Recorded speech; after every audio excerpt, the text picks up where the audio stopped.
Allez, on se penche aujourd'hui sur un sujet vraiment passionnant, le retour d'une certaine jeunesse vers l'Église. Pour ça, on va s'appuyer sur l'analyse du père Johann Storm qui, dans son essai, commence par nous dresser le portrait de deux profils, mais alors deux profils très très différents. Voilà le premier profil. Imaginez une personne jeune, mais qui est déjà épuisée par une vie qu'elle ressent comme vide, sans profondeur. Elle est en quête de silence, de vérité, de sens.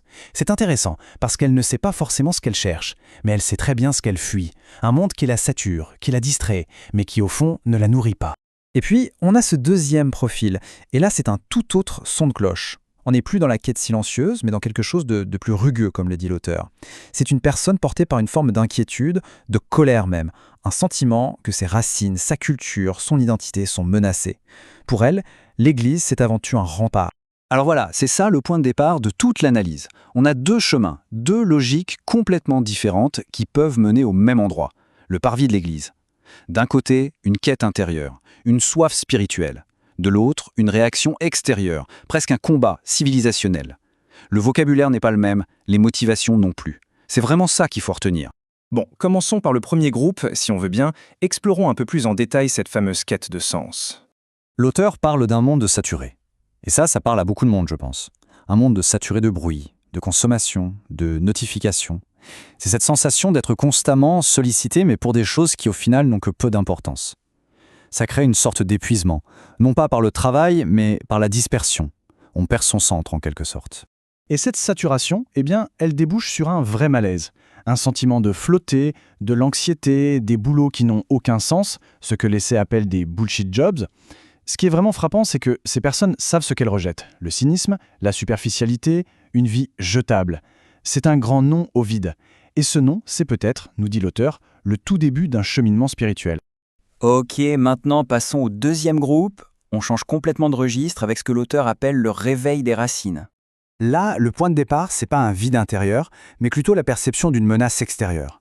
C'est le sentiment que quelque chose bascule, que la civilisation se fracture. Il y a une angoisse face au déracinement, à la perte de repères culturels et historiques.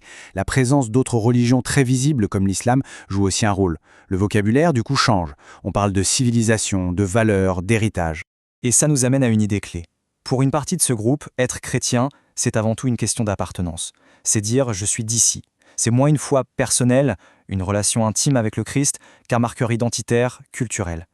La foi devient une façon de dire « voilà mon camp, voilà mon histoire ». Et c'est là que l'analyse devient particulièrement intéressante et même un peu inquiétante.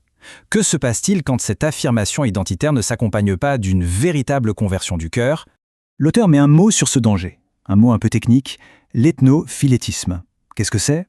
En gros, c'est quand la religion est mise au service de la nation, quand l'amour de son pays, de sa culture, devient plus important que la foi elle-même. La patrie devient une sorte d'idole, et Dieu se retrouve enrôlé dans un camp contre un autre, ce qui est l'exact contraire du message universel de l'Évangile.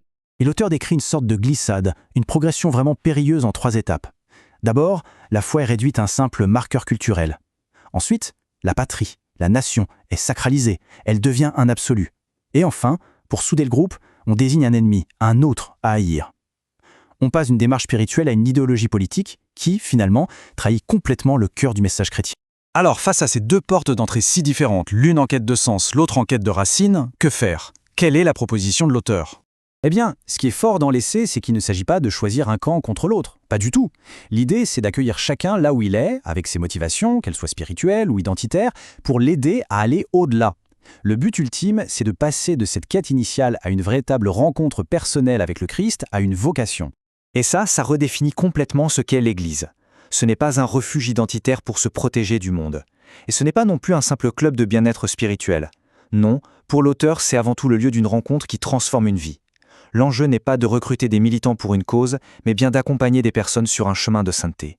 Au final, l'essai nous laisse avec cette grande question. Ces deux chemins, la quête de sens et la quête d'identité, peuvent-ils vraiment mener à la même foi? C'est un défi immense qui est posé. Accueillir ce retour inattendu demande, nous dit l'auteur, d'être à la fois très lucide sur les risques de dérive, mais aussi plein de bienveillance pour la quête, parfois maladroite mais sincère, qui se cache derrière ces deux démarches.